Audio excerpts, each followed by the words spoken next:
Hey everybody, it's Ashley with the Haircut Box. I want to show you a basic medium length cut on a little girl's hair. So if you want to do a haircut about this length and you want it straight across, I would highly suggest that you cut the back like maybe 1/4 of an inch higher in the back. If not, the back's going to look like it's a little bit lower and it's comes short. First of all, wet the hair down. Make sure that there's no snarls in it, because when you cut the hair, their attention span isn't super long, so you don't want to spend your time brushing out snarls. For a girl's cut, I always like to start in the very back. I like to section about an inch wide part right in the back, and this will help me set the guide for the length of the whole haircut.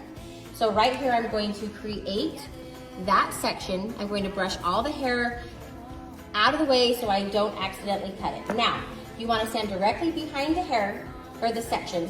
You want to put the head down. They usually like to stop about right there. You need to put the head all the way down.